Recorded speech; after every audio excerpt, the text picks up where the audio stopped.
Барлығыңа сәлем, сендермен бірге Ілімқаз білім беру орталығы және Қазақстан тарих пән мұғалімі мен Аяжан апай. Бүгін біз сіздермен қаңтар ұбт-сында келуі мүмкін сұрақтарды талдайтын боламыз. Жалпы сұрақ саны бізде 25. Олай болса кеттік, алғашқы сұрағымыздан бастасақ. Қазақ АКСР астанасы Орынбордан Қызылордаға көшірілген жыл дейді. Бізде жалпы Қазақ АКСР 1920 жылы 12 қазанда құрылатын еді. Осы Қазақ АКСР құрылған кезде оның астанасы болып бізде Орынбор қаласы бекітіледі. Бірақ та 25 жылы бұл Орынбор қаласы бізде жаңағында енді біздің шекарамыздан шығып қалғаннан кейін Қазақ АКСР-ның астанасы бізде Қызылорда қаласына көшірілетін еді. Яғни 25 жылдан бастап 29 жылға дейін бізде Қазақ АКСР-ның астанасы ол Қызылорда қаласы болды. Бұл жерде бізде дұрыс жауабы 25 екен. 29-ға дейін. Кейін бізде 29 жылдан 97 жылға дейін астанамыз Алматы қаласына ауысады. Яғни Қызылордадан бізде ауысты Алматы қаласына. Алматы қаласы бізде қай жылдар астана қызметін атқарды десе, біз 29 жыл мен 97 жылдардың аралығын белгілейді екенбіз. Одан кейін 97 жылы бізде Астана қаласына көшіріледі. Қазіргі күнге дейін біздің астанамыз ол Астана қаласы. Одан кейін ұмытпайық, қосымша ақпарат. 2019 жылы бізде Астана қаласының атауы Нұр-Сұлтан қаласына өзгертілген еді. Бұл жерде бізде дұрыс жауабы 1925 болады екен. Келесі, мұртты обалар қай мәдениетке тиесілі дейді. Жалпы бізде мұртты обалар ол біздің заманымыздан бұрынғы 1-ші мыңжылдықта темір дәуірінде өмір сүрген сақ тайпасына тиесілі. Яғни енді біз бұл жерде андрон, ботай деген варианттарды сызып тастай алады екенбіз. Себебі бізде бұл андрон мәдениеті темір дәуіріне тиесілі емес. Бізде андрон мәдениеті ол қола дәуірінде өмір сүрген жалпы тайпалық одақ еді. Біз сол себепті қола дәуірін кейбір деректерде жалпы андрон дәуірі ретінде де кездестіреміз. Келесі ботай дейді. Бұл ботай мәдениеті біздің заманымыздан бұрынғы 3-2 мыңжылдықтың аралығын қамтитын мыс тас дәуіріне тиесілі. Одан бөлек айта кетейін, бұл ботай мәдениетіне қатысты ертең бір сұрақ келуі мүмкін, өте жиі келетін сұрақтардың бірі ботыда. Осы ботай мәдениетінің өкілдері біздің заманымыздан бұрынғы 4-ші мыңжылдықта алғашқылардың бірі болып жылқыны қолға үйреткен еді. Келесі бізде қарасұқ мәдениеті қалды. Қарасұқ мәдениеті бізде ол мұртты обаларға мүлдем қатысы жоқ. Бізде қарасұқ мәдениетіне тақтатас қабірлер тиесілі. Келесі тасмала дейді. Бұл бізде дұрыс жауабы. Жалпы бізде Қазақстан жерінде көптеген сақ тайпалар өмір сүрген болатын. Аримас, Аргипей, Исседон, Парадарая, Хаумаварга, Тиграхауда деген тәрізді. Осы тасмала мәдениетін бізде Қазақстанның орталығында мекендеген Исседон тайпасы қалдырған екен. Бұл тасмала мәдениетінің одан бөлек бір ерекшеліктері бар. Олардың мысалға біріншісі тасмала мәдениетінде адам мен жылқы қатар жерленген екен. Ал екінші ерекшелігі бізде бұл тасмала мәдениеті 2 доға текстес тас тізбектерден құрастырылған. Яғни оның формасы мұртқа ұқсайды, сол себептен оны мұртты обалар деп атаған екен. Бізде бұл жерде дұрыс жауабы Д варианты болады. Келесі, 1867-68 жылғы реформаны бекіткен Ресей патшасы дейді. Павел, Петр, 1-ші Александр немесе 2-ші Александр дейді. Жалпы бізде Павелдің бұл жерге мүлдем қатысы жоқ, себебі бізде Павел жалпы анау Сырымдатұлының көтерілісі нәтижесінде құрылатын ішкі орданың негізі қаланады ғой, 1801 жыл. Сол кезде осы 1-ші Павел жалпы бұйрық шығарған екен, ішкі орданың құрылуына байланысты. Яғни бұл Павелдің 67-68 жылғы реформаға мүлдем қатысы жоқ. Келесі Петр дейді. Бұл жалпы Петрдің ұбт-да бір айтқан пікір сұралуы мүмкін. Қазақстан, Орталық Азияға шығатын кілт пен қақпа деп атаған, жаңағындай айтқан Ресей патшасы деп. Ол бізде осы Петр патша. Яғни бұл патшаның бізде 67-68-дегі реформаға мүлдем қатысы жоқ. Келесі 1-ші Александр дейді. Жалпы бізде қазақ жерінде үлкен 3 реформа қабылданған еді. Олардың біріншісі бізде 1822-24-те қабылданды. Ол реформаның басты ерекшелігі екеуі де қазақ жеріндегі хандық билікті жоюға бағытталған еді. 1822 жылғы реформа бойынша бізде орта жүзде хандық билік жойылды.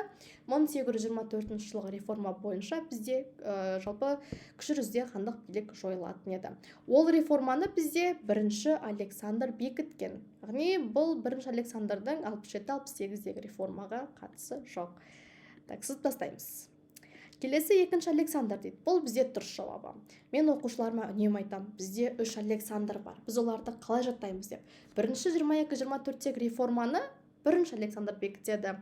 Одан кейін шыққан екінші реформаны 67-68-дегі екінші Александр бекітеді. Ал анау 86 жылы шығатын үшінші реформаны бізде үшінші Александр бекітеді деп мен үнемі өзімнің оқушыларыма солай айтамын. Жалпы солай жаттап алсаңыздар болады сіздерде. Одан кейінгі сұрақ, төртінші. Қазақстан 2011 жылы төрағалық еткен ұйым дейді. Ислам ынтымақтастық ұйымы, Еуропа қауіпсіздік ынтымақтастық ұйымы, Біріккен ұлттар ұйымы немесе Шанхай. Жалпы бізде бұл жерде варианттар бойынша талдап кетсек, бізде Ислам ынтымақтастық ұйымы тұр екен. Бұл бізде дұрыс жауабы. Қазақстан 2011 жылы осы ұйымға төрағалық етті. Енді сіздер мына жерде бірден естеріңізге Еуропа қауіпсіздік ынтымақтастық ұйымын түсірулеріңіз мүмкін. Қазақстан, жалпы бұл ұйымға да төрағалық еткен еді. Алайда бұл ұйымға Қазақстан 2010 жылы төрағалық етті, 2011-де емес. Сол себептен біз бұл вариантты сызып тастаймыз. Келесі Біріккен ұлттар ұйымы дейді. Бізде Біріккен ұлттар ұйымына Қазақстан төрағалық етпеді, тек қана мүше болады. 92 жылы 2 наурызда. Бұл да бізде ұлттық бірыңғай тестілеуде жиі сұралатын сұрақтардың бірі. Қазақстан Біріккен ұлттар ұйымына қай жылы мүше болды деп бізде көптеген сұрақтар келеді. Келесі Шанхай дейді. Бұл Шанхай ұйымының жалпы құрылуы туралы ертең сұралуы мүмкін. Шанхай ұйымы бізде жалпы 96 жылы 26 сәуірде құрылатын еді. Бірақ Қазақстан 2011 жылы бұл ұйымға төрағалық етпейді. Сол үшін де бұл ұйымды біз варианттан сызып тастайды екенбіз. Бізде бұл жерде дұрыс жауабы Ислам ынтымақтастық ұйымы болады екен. Так, жақсы, келесі сұрақ, 5-ші. Хақназар ханның билік еткен уақыты дейді. Так, жалпы енді Қазақ хандығын бір есімізге түсіріп алсақ, Қазақ хандығын бізде 1461 жылы Керей мен Жәнібек хандар негізін қалады. Одан кейін бізде билікке Бұрындық келеді. Бұрындық бізде 1474-1511 жылдардың аралығында биледі. Одан кейін бізде билікке 1511-18, кейбір деректерде 23 дейді. Қазақ хандығын бізде Қасым хан билеген болатын. Одан кейін бізде билікке 1538-80 жылдары Хақназар келді. Яғни бізде бұл жерде дұрыс жауабы С варианты болады екен. Енді өздерің көріп тұрғандай, бізде Хақназар хан жалпы Қазақ хандығын 42 жыл билейді. Яғни Қазақ хандығын ең ұзақ уақыт билеген хандарымыздың бірі. Кейін бізде билікке 80-82 жылы Шығай келді, алайда бізде Шығай 82 жылы қайтыс болғаннан кейін оның орнына үлкен ұлы Тәуекел келетін. 82 жылдан 98 жылға дейін бізде Қазақ хандығын Тәуекел хан билейді. Яғни бізде бұл жерде дұрыс жауабы С варианты болады. 1538-1580. Одан кейінгі 6-шы сұрақ. Абылай хан дарабозым деп атаған батыр дейді. Жалпы 18-ші ғасырда, нақтырақ айтсақ, 1711-81 жылдар өмір сүрген Абылай хан қай батырды дарабозым деп атаған екен? Так, вариантта бізде бірінші Жасыбай тұр. Бізде Жасыбай батырды Абылай дарабозым деп атамады. Бізде Жасыбай батыр көбінесе ұбытыда былай келеді. Жоңғарларды жалпы Баянауыл аумағына нығыстырған батыр деп. Ол бізде осы Жасыбай батыры. Келесі Бөгенбай дейді. Бізде Бөгенбайды Абылай дарабозым деп атамады. Бізде Бөгенбай батыр көбінесе былай келеді. Қарақұм құрылтайынан кейін қазақ әскерін жинау қай батырға тапсырылды деген секілді. Ол бізде Бөгенбай батыр екен. Келесі бізде С варианты Қабанбай дейді. Бұл бізде дұрыс жауабы.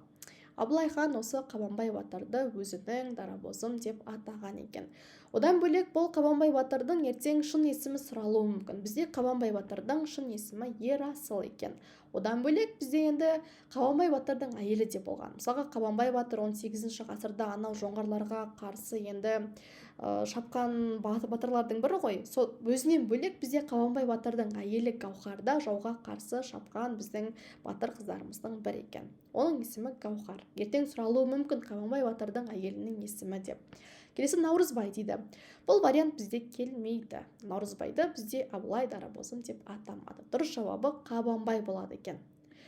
Так, жалпы бұл сұрақ бізде алдыңғы жылыда қаңтар ұбытысында келген болатын. Одан кейін Айқап журналының редакторы дейді. Так, бұл бізде енді көп келетін сұрақтардың бірі, әсіресе осы Айқап пен Қазақ газеті өте көп сұралады. Бізде жалпы Айқап журналы 1911-15 жылдардың аралығында Троицк қаласында шығарылып отырды. Бұл журналдың редакторы бізде мынау А вариантында тұрған Сералин екен. Енді неге мына жерде басқа варианттар келмейді? Себебі қараңыздар, Ахмет Байтұрсынұлы бізде анау 1913-18 жылы Орынбор қаласында шығарылып тұрған Қазақ газетінің негізін қалаушылардың бірі еді. Сол себептен бұл вариантты біз сызып тастаймыз. Келесі Жүсіпбек Аймауытов дейді. Енді бұл кісі келмейді, себебі бұл кісі анау Шығыс Қазақстан жеріндегі Абай журналының бас редакторы. Одан бөлек осы Жүсіпбек Аймауытовтың басшылығымен Алаш Орданың алғашқы әнұраны осы Абай журналында басылып шығарылады. Келесі Кемеңгеров. Бұл кісі бізде Бірлік деген журналдың бас редакторы болған. Бұл кісінің айқапқа мүлдем қатысы жоқ екен. Бізде дұрыс жауабы Сералин, А варианты болады. Одан кейін 8-ші сұрақ. Қимақтардың өмір сүрген территориясы дейді. Бізде мына жерде енді Батыс Қазақстан, Жетісу, оңтүстік, шығыс, орталық Қазақстан деген варианттар берілген екен. Жалпы бізде Қимақ қағанаты 704 жылы Батыс Түрік қағанаты ыдырағаннан кейін пайда болатын мемлекеттердің бірі еді. Бізде жалпы 704 жылы Батыс Түрік қағанаты ыдырағаннан кейін 4 мемлекет пайда болады. Олар бізде Еділ мен солтүстік Кавказ аймағындағы Хазар мемлекеті, Қазақстанның батысындағы Оғыз, Қазақстанның жетісуындағы Түргеш, ал Қазақстанның солтүстік, орталық, шығыс бөліктерінде бізде Қимақ мемлекеті құрылады екен. Яғни бізде бұл жерде көріп тұрғандарыңдай дұрыс варианты шығыс, орталық Қазақстан жері болады. Біз Қимақ деген кезде есімізге бірден шығыс Қазақстан территориясын түсіруіміз керек. Алтай, Ертіс, Тарбағатай, Алакөл десе есімізге бірден осы Қимақтарды түсірейік. Батыс Қазақстан бұл жерде дұрыс варианты, яғни дұрыс жауап болмайды. Неге? Себебі Батыс Қазақстан жерінде бұл кездері Оғыз мемлекеті өмір сүрді. Келесі Жетісу дейді. Бұл вариантта келмейді, себебі Батыс Түрік қағанаты ыдыраған кезде бізде Жетісу жерінде Түргеш мемлекеті құрылатын еді. Оңтүстік Қазақстан жерде келмейді, себебі оңтүстік Қазақстан жерінде бұл кездері анау Сыр бойында Оғыз мемлекеті өмір сүрген еді. Дұрыс жауабы бізде шығыс, орталық Қазақстан жерлері болады. Келесі Әбілхайыр хандығының астанасы дейді. Так, Әбілхайыр хандығы бізде жалпы 1428 жылы құлаған Ақ Орда мемлекетінің орнына құрылатын еді. Яғни Әбілхайыр хандығы бізде 1428 жылы құрылды, 68 жылға дейін өмір сүретін еді. Бұл жалпы бізде Әбілхайыр хандығының басқаша атауы бар, ол Өзбек хандығы. Бізде енді осы Әбілхайыр ханның құрметіне ол Өзбек хандығының атауы ауысқан екен. Яғни Өзбек хандығы мен Әбілхайыр хандығы деп тұрғанымыз бір хандық. Ақ Орда мемлекеті құлағаннан кейін осы шығыс Дешті Қыпшақ территориясында, яғни қазіргі Қазақстанның территориясында құрылатын үлкен хандықтардың бірі еді. Анау солтүстігіндегі шекарасы Ертіске дейін жетті, батысындағы шекарасы Жайыққа дейін жетті, оңтүстіктегі шекарасы Арал, Сырдария өңірлеріне дейін жеткен болатын. Енді осы хандықтың бізде астанасы қай қала болған екен? Так, варианттарда бізде Алмалық тұр. Бірақ бұл вариант бізде дұрыс емес. Себебі бізде Алмалық қаласы анау Іле өзені бойында орналасқан. Одан бөлек бұл Алмалық қаласы бізде Моғолстан мемлекетінің орталығы болған еді. Келесі Сығанақ дейді. Бұл бізде дұрыс жауабы. Бізде Әбілхайыр хандығының да, одан бөлек осы Қазақстан жерінде өмір сүрген Әбілхайыр хандығынан бұрын да өмір сүрген Ақ Орда мемлекетінің орталығы осы Сығанақ қаласы болған еді. Келесі Сарайбату дейді. Бізде жалпы Сарайбату, Сарайберке қалалары ол Алтын Орда мемлекетінің орталықтары екен. Яғни бұл вариант бізде дұрыс емес. Одан кейінгі соңғысы бізде Түркістан дейді. Бізде жалпы Түркістан қаласы тек қана Қазақ хандығы құрылғаннан кейін Есім хан мен Тәуке ханның тұсында Қазақ хандығының астанасы болған еді. Яғни ол Әбілхайыр хандығының астанасы емес. Бізде бұл жерде дұрыс жауабы Сығанақ болады. Так, одан кейін түргештердің хронологиясы дейді. Так, 552, 603, 603, 704, 704, 756, немесе 756, 940. Так, жалпы бізде 552 жылы Авар қағанатының талқандалу нәтижесінде түрік қағанаты құрылатын еді. Түрік қағанаты 603 жылға дейін өмір сүреді. Кейін бізде түрік қағанаты екіге ыдырап кетеді. Батыс түрік пен шығыс түрік деп. Бізде мысалға 603 жылдан 704 жылға дейін батыс түрік қағанаты өмір сүрген болатын. Ал шығыс түрік қағанаты бізде 682-744 жылдардың аралығында өмір сүреді. Ал бізде түргеш қағанаты осы 704 жылы құрылған екен. Ана батыс түрік қағанатының ыдырауы нәтижесінде жетісу жерінде құрылатын мемлекеттердің бірі. Сөйтіп бізде түргеш қағанаты 756 жылға дейін өмір сүреді. 756 жылы бізде түргеш қағанатын Қарлұқ мемлекетті жаулап алған болатын. Ары қарай 756 жылдан бастап 940 жылға дейін бізде жетісу жерінде жалпы Қарлұқтардың билігі орнаған еді. Бізде дұрыс жауабы С варианты болады. Так, кеттік келесі. Ілімғазда бізде қазір 4 пәнге тіркелу жеңілдігі жүріп жатыр. 4 пән небәрі 20 мың теңге, жаңа ағымға тіркелу ашық. Толық ақпарат алу үшін мына жердегі номермен байланысамыз. Одан бөлек бізде ілімғаз оқушыларына егер де жаңағындай құрбымызды, досымызды осы курсқа шақырсақ, тіркесек 3 мың 5 мың теңге көлемінде бонус беріледі. Толық ақпарат алу үшін мына жердегі номермен байланысады екенбіз. Кеттік келесі сұрақ. 11. 1219 жылы Шағатай мен Үгедей қоршауға алған қала дейді. Шағатай мен Үгедей дегеніміз бізде ол Шыңғыс ханның ұрпақтары, Шыңғыс ханның балалары. Бізде жалпы Шыңғыс ханның 4 баласы болған болатын. Үлкен ұлы Жошы, одан кейін Шағатай, Үгедей, кенже ұлы Төле. Бізде мысалға Шыңғыс хан өзінің үлкен ұлы Жошыны анау Сырдария бойындағы қалаларды бағындыруға жіберетін еді. Ал Шағатай мен Үгедейді бізде 1219 жылы Отырар қаласын қоршауға жіберген болады. Яғни бұл жерде дұрыс жауабы бізде Отырар қаласы болады.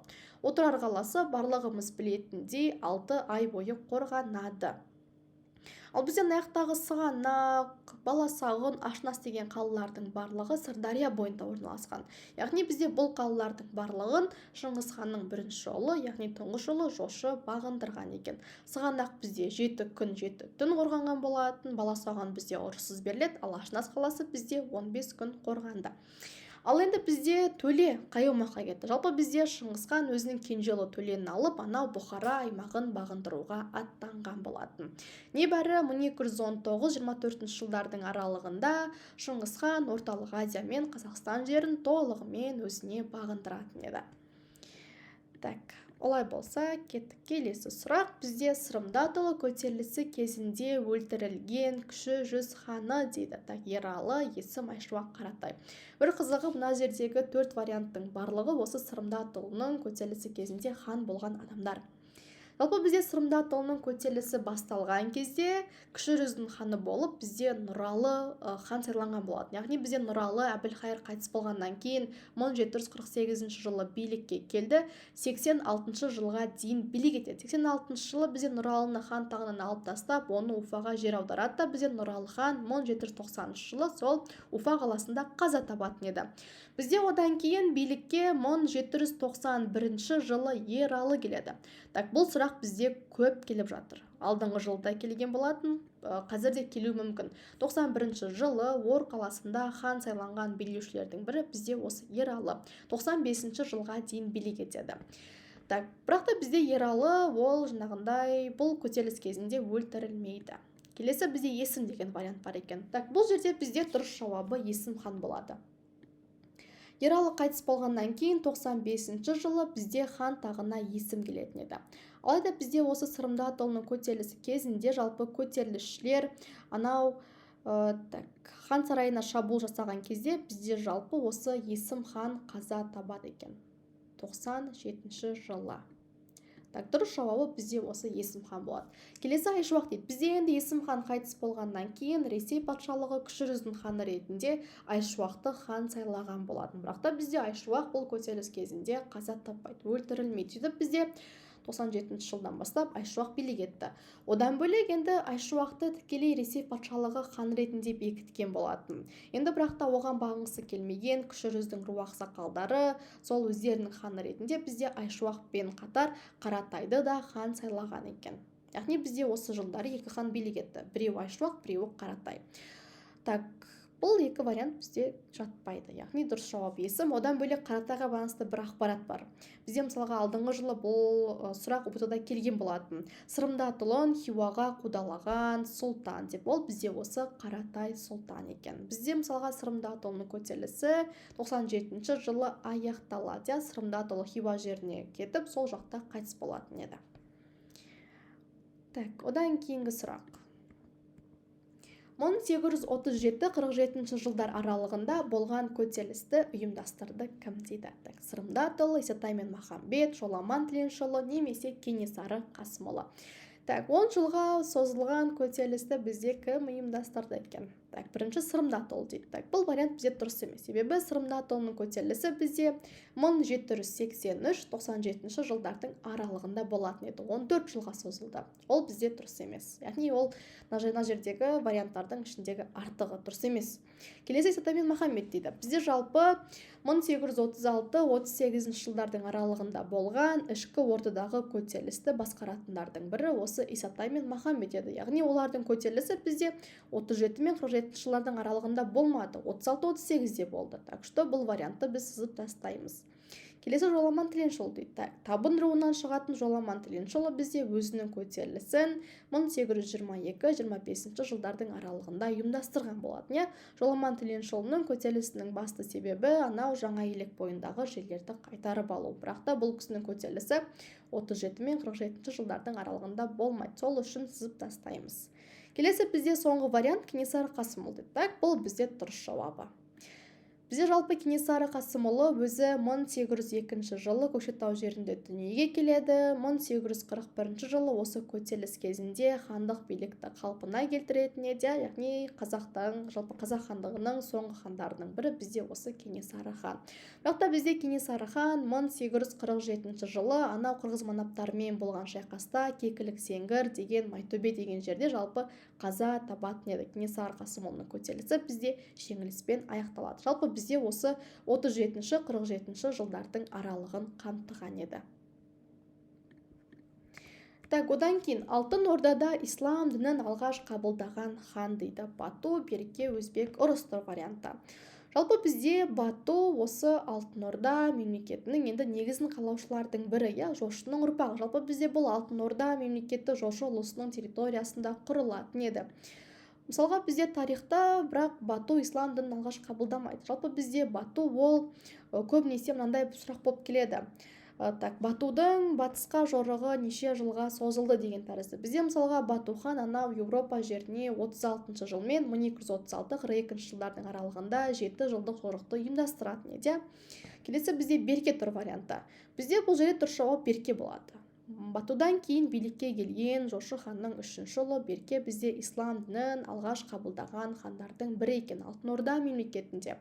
Одан бөлек Берке бізде мысалға анау Мысыр патшасы Сұлтан Бейбарыспен алғашқылардың бірі болып, достық қарым-қатынас орнатқан хандардың бірі. Сол Сұлтан Бейбарыстың ықпалымен бізде ислам дінін қабылдаған екен.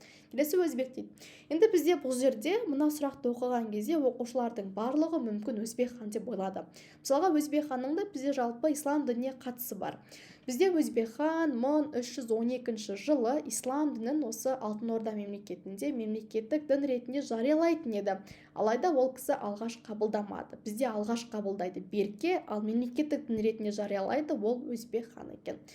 Ұрыс дейді. Бізде Ұрыс ол Алтын Орда ханы емес. Ұрыс бізде ол Ақ Орда ханы, яғни Орда еженінің ұрпағы. Бұл вариантты біз сызып тастайды екенбіз. Бізде бұл жерде дұрыс жауабы Берке болады. Келесі 15-ші сұрақ. 93-ші жылы болған оқиға дейді. Қазақстанда 93-ші жылы қандай ірі оқиға болған екен? Қазақстан Республикасының жаңа ата заңы қабылданды дейді. Қорғаныс министрлігі құрылды, валюта енгізілді, немесе Астана Алматыдан Астанаға көшірілді дейді. Енді варианттарды талдап шығайық. Бізде жаңа ата заң қабылданады 95-ші жылы. Алғашқысы бізде 93-ші жылы 28-ші қаңтарда қабылданған болатын, ал жаңасы бізде 95-ші жылы 30-ші тамызда қабылданды. Яғни бұл бізде дұрыс емес. Бізден 93-ші жылды сұрап тұр себебі. Қорғаныс министрлігі құрылды. Бізде жалпы Қазақстан Республикасының қорғаныс министрлігі 92-ші жылы 7-ші маусымда құрылады. Яғни бұл да бізде дұрыс жауабы емес. Келесі валюта енгізілді дейді. Бұл бізде дұрыс жауабы. 93-ші жылы 15-ші қарашада Қазақстан Республикасының валютасы енгізілетін еді. Астана Алматыдан Астанаға көшірілді дейді. Бұл бізде дұрыс емес, себебі бізде Алматыдан Астанаға 97-ші жылы көшірілетін еді. Бұл жерде бізде дұрыс жауабы С варианты болады.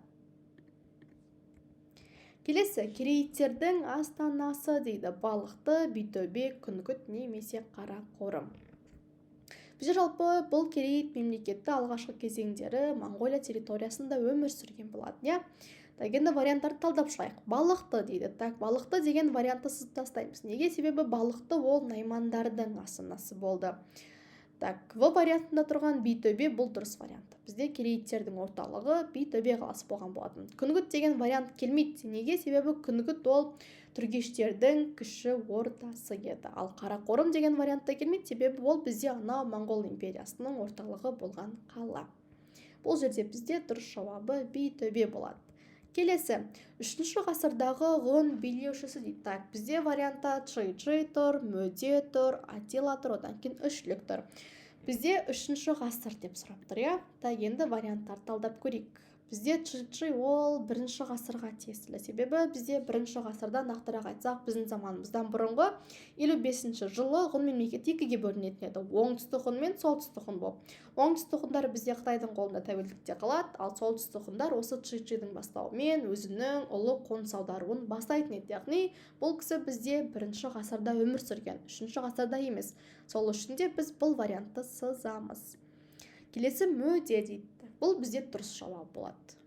Бізде Мөде 3-ші ғасырда, нақтырақ айтсақ 209 жылы ғұн мемлекетінің негізін қалайтын еді. Одан бөлек бізде осы Мөденің тұсында ғұндарда 300 мың әскер болған. Тіпті мынау Мөде Саян, Алтай, жоғары Енисей аймақтарындағы тайпаларды өзіне бағындырған екен. Бізде одан кейін Мөдеден кейін билікке оның мұрагері Лаушан келеді. Келесі, Атила дейді. Бізде Атила 3-ші ғасырда өмір сүрмеді. Бізде Атила жалпы 5-ші ғасырда өмір сүрген еді. 400-453 жылдардың аралығында өмір сүрді. 5-ші ғасырда Шығыс Еуропа жерінде ғұн мемлекетінің негізін қалайтын билеушілердің бірі. Яғни бұл вариант бізде дұрыс емес. Келесі, Үшлік дейді. Бұл вариант дұрыс емес. Неге? Себебі Үшліктің ғұндарға мүлдем қатысы жоқ. Бізде Үшлік анау 704 жылы құрылатын түргеш қағанатының негізін қалаушылардың бірі еді. Сонымен бізде 17-ші сұрақтың жауабы Мөде болды. Келесі сұраққа өтейік. Сырдария Шаш аймағын мекендеген тайпа дейді. Бізде жалпы ежелгі заманда бұл оңтүстік Қазақстан жерінде кім мекендеді екен? Қаңлы дейді. Бұл бізде дұрыс жауап болады.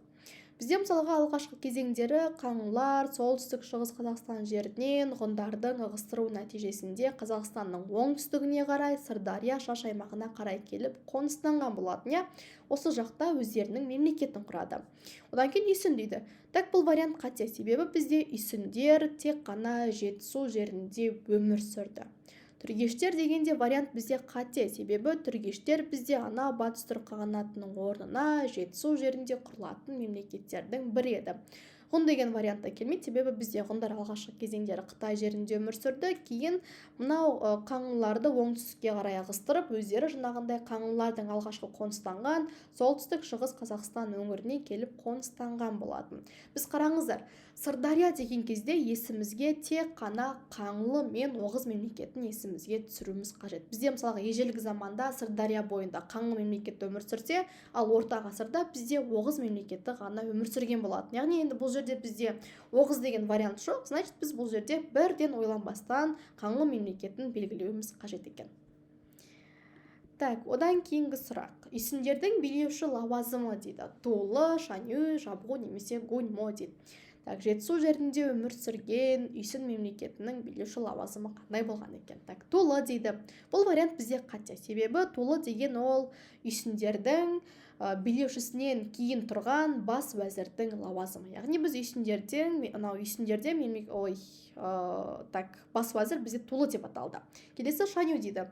Бұл вариантта бізде қате, себебі бізде мысалға ғұн мемлекеті болған болатын, сол ғұн мемлекетінің билеуші лауазымы бізде Шаню деп аталған еді, немесе Тәңірғұт дейміз оны. Жабғу дейді. Бұл вариантта бізде қате жауап. Неге? Себебі Жабғу деп біз Оғыздардың жалпы билеушісін атаған болатынбыз. Одан бөлек 840 жылға дейін бізде Қарлұқтардың көсемі бізде Жабғу деп аталды. Яғни Жабғудың Үйсіндерге мүлдем қатысы жоқ. Келесі бізде Гуньмо. Бұл бізде дұрыс жауабы. үйсіндердің билеуші лауазымы бізде гуньмо болған болатын, немесе күнби. Енді бұл жерде бізде күнби деген вариант жоқ, сол үшін ойланбастан біз гуньмоны белгілейміз. Ертең бәлкім вариантта гуньмо болмай күнби тұруы мүмкін. Егер де күнби тұрса, біз күнбиді белгілейді екенбіз. Так, одан кейінгі 20-шы сұрақ. КОКП-ның бас хатшысы Горбачев басқарған кезең бізде қалай аталды дейді? Тоталитарлық, жылымық кезеңі, қайта құру кезеңі, немесе репрессия. Так, бұл где-то бізде анау 20-шы ғасырдың соңы 1986 жылдар. Так, тоталитарлық кезең бізде ол жалпы Сталиннің кезінде болады. Анау 20-шы ғасырдың 50-ші жылдары. Одан кейін репрессияда бізде Сталиннің тұсында болған болады. Одан кейін бізде Сталин қайтыс болғаннан кейін билікке Хрущев келеді. Ал Хрущевтің басқарған кезеңі бізде жылымық деп аталған болатын. Бізде бұл жерде тек қана бір вариант қалды, ол қайта құру екен.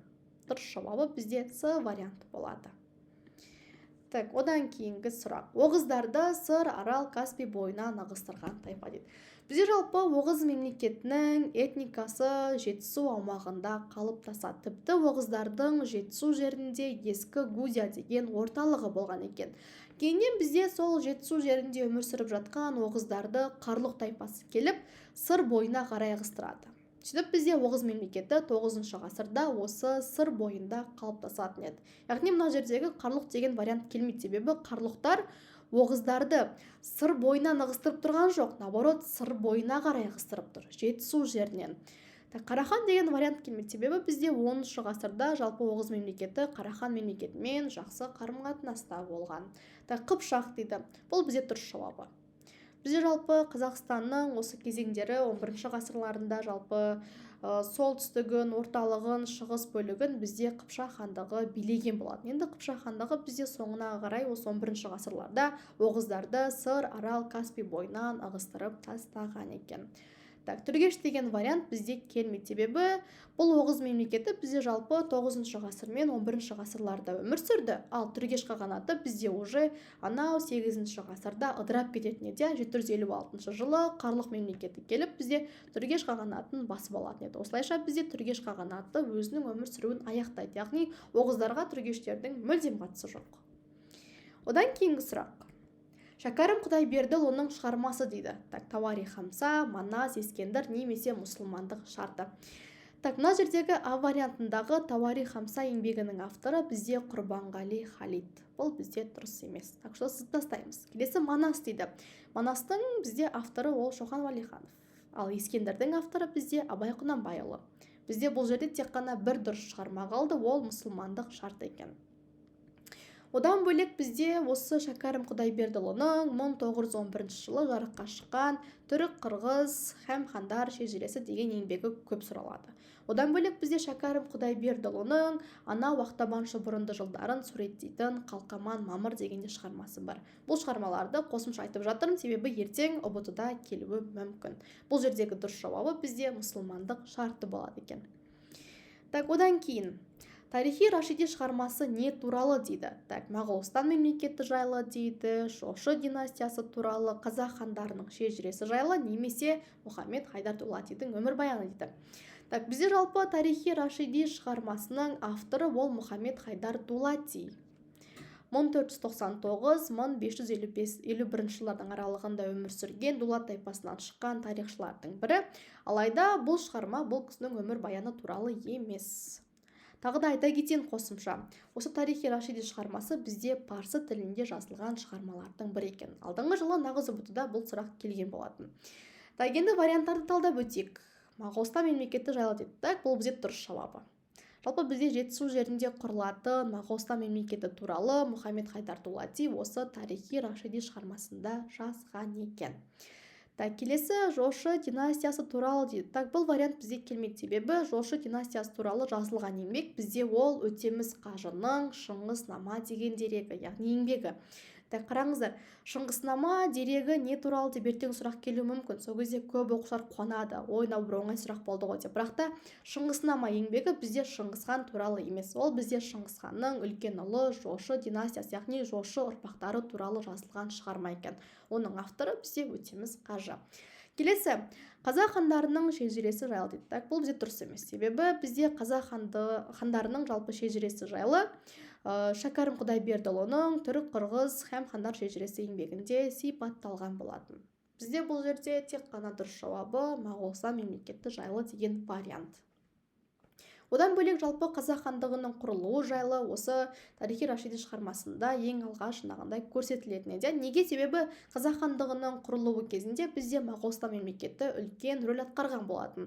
Қазақ сұлтандары Керей мен Жәнібек Әбілқайыр хандығынан бөлініп Моғолстанның билеушісі Есенбұғаға жер сұрап барған кезде Есенбұға бізге жер берген болатын. Яғни бізде жаңағындай қазақ хандығының құрылуы туралы тікелей осы шығармада сипатталған екен. Бұл енді қосымша ақпараттардың бірі, ертең келіп қалуы мүмкін.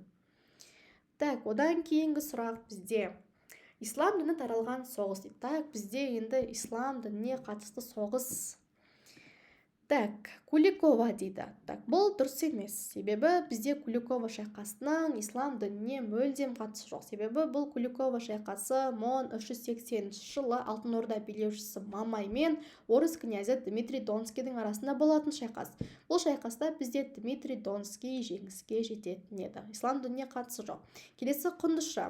Бұл шайқаста ислам дініне мүлдем қатысы жоқ. Құндызшы шайқасы бізде 1391 жылы болады Тоқтамыс пен Әмір Темірдің арасында. Одан кейін Тоқтамыс пен Әмір Темірдің арасындағы соңғы шайқас 1395 жылы болады. Ол бізде Терек шайқасы деп аталған еді.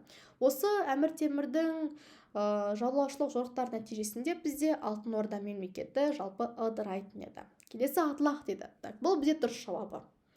751 жылы болған арабтар мен қытайлардың арасында осы Атлах шайқасы нәтижесінде Қазақстан жерінде, одан бөлек Орталық Азия жерінде бізде жалпы ислам діні таралатын еді. Бұл Атлах шайқасы бізде Талас өзенінің аймағында, Тараз қаласы маңында болатын шайқас. 751 жылы болды, 5 күнге созылған екен. Нәтижесінде бізде арабтар жеңіске жетіп ислам дінін таратты, ал қытайлар Жетісу жерінен біржолата қуылған еді. Келесі Қатуан дейді. Бұл шайқастың мүлдем қатысы жоқ ислам дініне, себебі бұл шайқас бізде 1141 жылы анау қарахандықтар мен салжұқтардың біріккен қолы қарақытайларға қарсы жаңағындай соғысатын шайқастарының бірі еді. Так, дұрыс жауабы бізде Атлах болады. Келесі соңғы сұрағымыз. Қарақытай мемлекетінің ордасы дейді. Құз ордасы, Тараз, Баласағұн, Битөбе дейді. Енді соңынан бастайық, иә? Так, Битөбе ол бізде бағана талдап кеткендей Керейт мемлекетінің орталығы болған еді. Так, бұл вариантты біз сызып тастаймыз. Так, Баласағұн дейді. Бізде Баласағұн қаласын жалпы қарақытайлар басып алды 1128 жылы. Алайда бұл Баласағұн қаласы бізде Қарақытай мемлекетінің ордасы болмайды. Баласағұн қаласы бізде Шығыс Қарахан мемлекетінің орталығы болған еді. Так, Тараз деген вариантта келмейді. Тараз қаласы бізде жалпы Түргеш мемлекетінің ордасы болған еді. Яғни Сұлу қаған билікке келгеннен кейін өзінің ордасын осы Тараз қаласына көшіреді екен. Бізде мына жерде тек қана бір-ақ вариант қалды, ол Құз ордасы. Және де бұл бізде дұрыс жауап екен. Қарақытай мемлекетінің ордасы бізде Құз ордасы болды. Так, сонымен біз сіздермен бүгінгі нұсқа талдауымызды аяқтаймыз. 25 сұрақтың барлығын талдап шықтық. Сіздерге қаңтар роботтыға сәттілік. Бүгінгі нұсқа талдау ұнаса, комментарийге пікір қалдырып кетсеңіздер болады. Қаңтар роботтыға сәттілік. Барлықтарыңыз 20-дан 20 балл алыңыздар.